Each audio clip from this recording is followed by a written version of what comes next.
Assalamualaikum warahmatullahi wabarakatuh. Kembali lagi di BH Bincang Horor.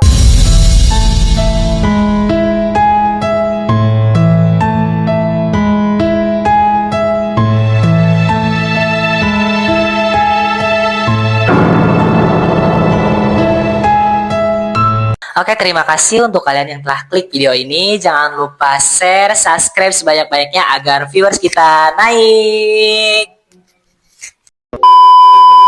Cerita kali ini gue dapet dari kakak senior gue. Beliau bernama Kak Dewi. Halo Kak Dewi, apa kabar? Halo. Terima kasih telah mengisi cerita horor kali ini. Cerita horor kali ini tentang penunggu yang meminta tumbal kepada pekerja proyek. Langsung aja kita ke videonya.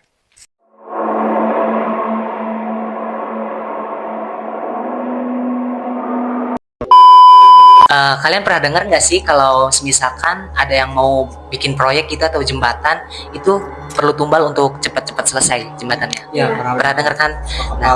Nah, iya kayak gitu. Jadi cerita kali ini gue dapat dari Kak Dewi soal jembatan yang memerlukan tumbal, ya supaya jembatannya cepat selesai. Nah, jadi kejadian ini tuh dimulai saat usianya Kak Dewi ini umurnya 3 tahun. 3 tahun. Sebenarnya kejadian yang dialami ini bukan dialami sama Kak Dewinya langsung, tapi sama kakek buyutnya. Jadi bukan sama Kak Dewinya langsung. Jadi kita ke POV kakek buyutnya aja ya. Nah, jadi waktu itu tuh kakek buyutnya ini adalah sesepuh di kampung itu.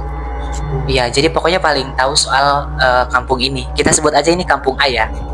Nah, di kampung A ini itu fasilitasnya kurang lengkap, kayak misalkan puskesmas, terus juga pasar, itu nggak ada di kampung A ini.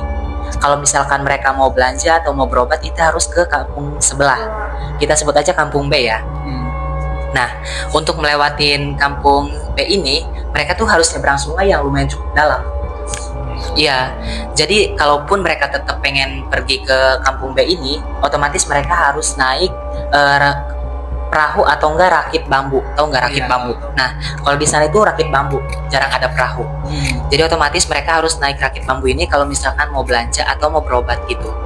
Nah, pernah tuh waktu itu saat airnya lumayan kayak dalam banget gitu ya, sama juga airnya juga keruh. Nah, waktu itu ada ibu-ibu yang sedang pengen pergi ke pasar gitu kan, naik rakit bambu itu. Tapi tiba-tiba rakit bambu itu kayak terbalik. Terus si ibu ini tuh kayak tenggelam gitu. Akhirnya ibu ini katanya dinyatakan meninggal saat tenggelam itu. Pokoknya dia tuh ditemuin sehari sesudah tenggelamnya. Iya, pokoknya dalam keadaan meninggal ditemuinnya. Nah, karena hal itu kita sebut aja Pak Buyutnya ini Pak Haji biar lebih gampang ya. Nah, karena hal itu Pak Haji sama masyarakatnya itu berinisiatif buat ngomong gitu ke pemerintahan setempat supaya dibikinin jembatan gitu di daerah tersebut. Iya, buat akses ke kampung B ini kan biar lebih gampang. Nah, hal itu mungkin gak bakalan mudah ya karena banyak proses yang harus dilewatin sama masyarakat ini yang kayak misalkan apa ya, nggak langsung dibuatin jembatan gitu kan sama pemerintah. Tapi beberapa hari kemudian pemerintah ini menyetujuin kalau buat untuk dibuat jembatan di sekitaran situ karena emang lumayan berbahaya juga kan karena sungainya yang cukup dalam. Terus singkat cerita para pekerja proyek ini sudah dikerahkan sama pemerintah setempat untuk mengerjakan jembatan di situ, proyek jembatan di situ ya. Para pekerja proyek ini tuh udah sampai di lokasi ya, dan mereka tuh nggak tanya-tanya warga lagi, misalkan kayak baiknya gimana atau ininya gimana, mereka pokoknya langsung bangun yang sekiranya menurut mereka ini pas untuk dibikinin jembatan gitu kan. Nah, dibangunlah tuh jembatan, tapi sebelum dibangun jembatan, ada salah satu pekerja, kita sebut aja ini Pak Ali ya, ini nama samaran ya, dia itu ngelihat dari pohon bambu. Pokoknya kayak di sebelah pohon bambu itu ada wanita cantik. Dia pakai baju kayak kerajaan itu, warna hitam. Rambutnya juga panjang. Terus dia pakai selendang kuning. Terus si Pak Ali ini berpikir kalau itu tuh tadinya masyarakat di situ kan. Tapi karena ngelihat pakaiannya yang aneh, dia berpikir ya mungkin itu adalah penunggu di sini gitu. Dia nggak ceritain ke para pekerja lain. Takutnya mereka pada ketakutan kan. Nah, terus tuh dikerjain tetap. tanpa ada gangguan sama sekali di hari pertama. Di hari pertama itu mereka paling cuma ngumpulin barangnya gitu kan, peralatannya. Di hari keduanya mulai itu dikerjain di bagian tiang penyangga jembatannya. Nah, saat pengecoran itu masih basah ya posisinya. Tiba-tiba air tuh naik. Kayak banjir bandang. Iya, pokoknya kayak dari hulu sungainya itu kayak mengalir deras gitu ke bagian sungai yang itu yang sedang dibangun jembatan. Nah, si tiang penyangganya tadi tuh kan baru dicor banget ya, langsung terbawa arus gitu. Iya, langsung ambruk lagi. Pokoknya hancur ke bawah arus sama banjir bandang tadi kan. Nah, di situ Pak Ali ini ngeh lagi. Dia ngelihat seekor buaya tuh muncul dari sungai tersebut. Buaya gede katanya banget. Pokoknya bukan buaya pada umumnya gitu, nggak normal ukurannya gede banget. Nah, Pak Ali ini tetap berpositif thinking ya. Nah, jadi Pak Ali ini ngelihat buaya itu tuh nggak normal banget gitu sama ukurannya. Cuman Pak Ali mikirnya, oh ya udahlah, mungkin dia juga salah satu penunggu di sini gitu. Dia pokoknya nggak FYI-nya itu Pak Ali ini sebenarnya orang yang peka sama hal kayak gitu. Jadi dia udah biasa banget kan kayak gitu. Dia itu pokoknya nggak ngeceritain ke para pekerja lain ya, supaya jembatan ini lancar-lancar aja kan, supaya nggak ada ketakutan.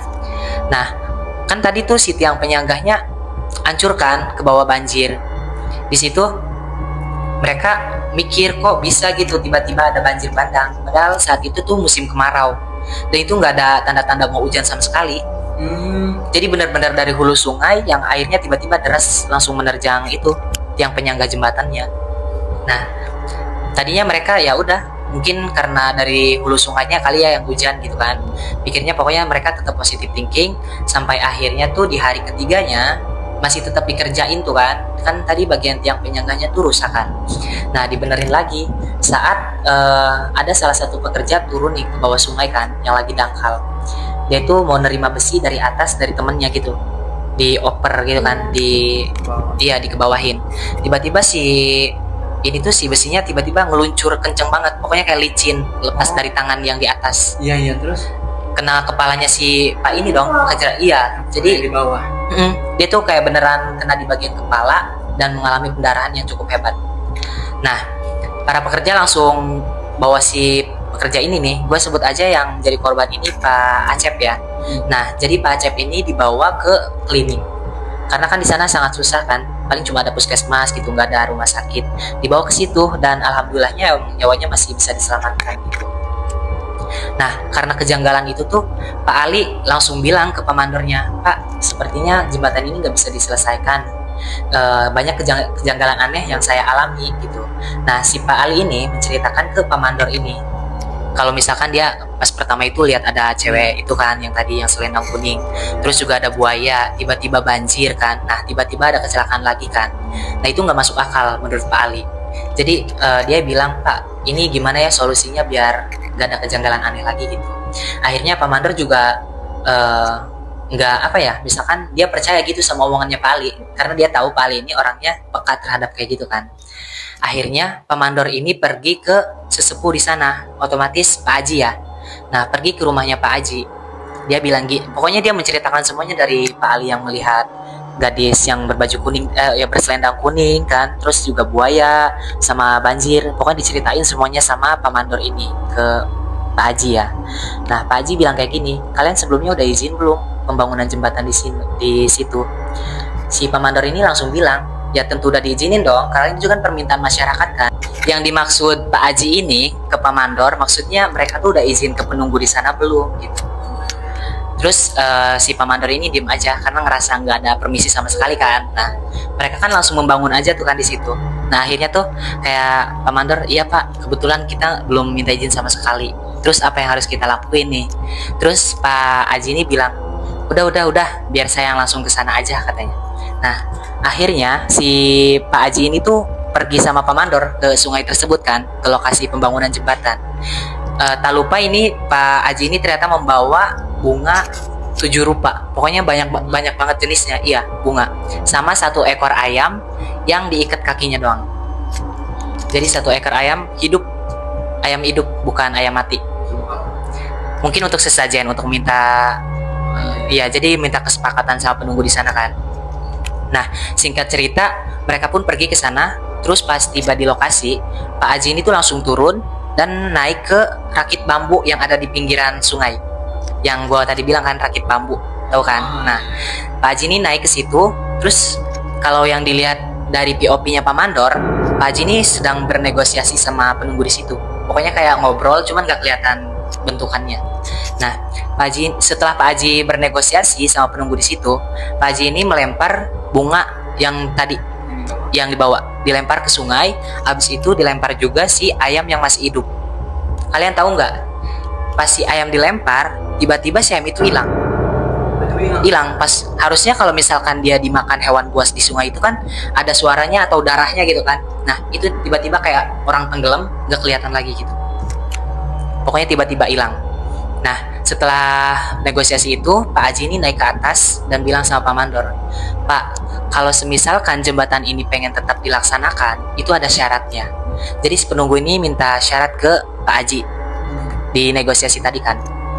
Nah, Pak Haji bilang gini, kalau semisalkan jembatan ini pengen diselesaikan, kalian harus memenuhi persyaratan dari penunggu yang ada di sini.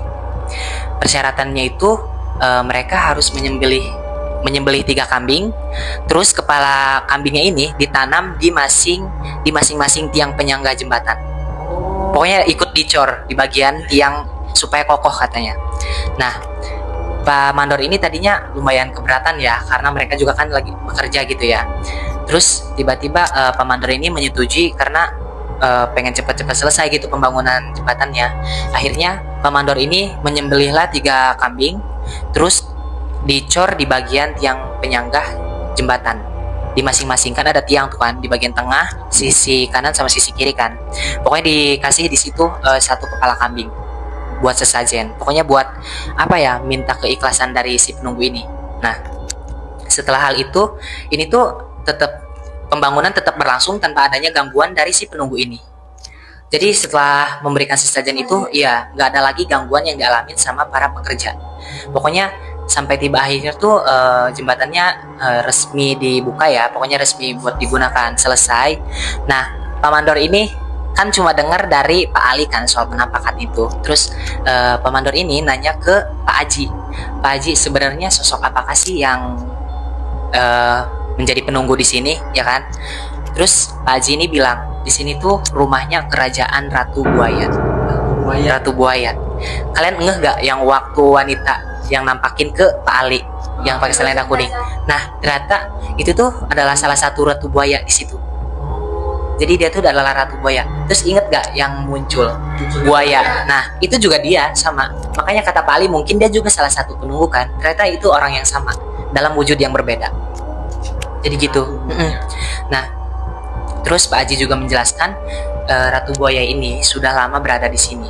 Dan waktu itu juga pernah ada korban yang dimakan buaya. Korban. Gue mikirnya mungkin yang tenggelam juga karena ini gak sih? Nah, iya ternyata Pak Haji tuh bilang kalau dia tuh setiap tahunnya juga minta tumbal. Iya, waktu tumbal manusia. Cuman waktu itu juga Pak Haji ini bernegosiasi sama si penunggu ini untuk jangan memangsa manusia atau masyarakat yang berada di kampung A ini. Dia itu sepakat, tapi karena dia tuh sepakat, tapi dia bilang kayak gini, kalau misalkan kalian pengen saya tidak memangsa manusia-manusia di sini gitu, kalian jangan membangun jembatan sama sekali gitu. Jadi jangan bangun akses yang mengganggu perairan sungai itu. Nah, kenapa saat pembangunan jembatan penunggu itu muncul kan? Itu karena dia marah mungkin karena rumahnya terganggu. Nah, kayak gitu. Jadi ceritanya kayak gitu. Nah, ingat Kak Dewi kan? Kak Dewi juga ternyata pernah ditampakin sama si Ratu Buaya ini saat menyeberang. Dia ngelihat si wanita ini muncul dari dalam air, tapi bentukannya wanita cantik yang dari kerajaan tadi kan. Tapi dia muncul dari dalam air, cuma kepalanya aja. Yang diceritain Kak Dewi kayak gitu sih. Dia cuma dinampakin kayak gitu doang. Nah, sampai akhirnya jembatan selesai dan alhamdulillah tuh di situ nggak ada kejadian aneh sama sekali ya. Cuman masih sering katanya buat si penunggu ini nampakin ke orang yang lewat jembatan itu. Guys, terima kasih telah nonton video ini. Jangan lupa like, comment, subscribe sebanyak-banyaknya agar viewers kita naik. Terima kasih, tetap di BH Bincang Horor.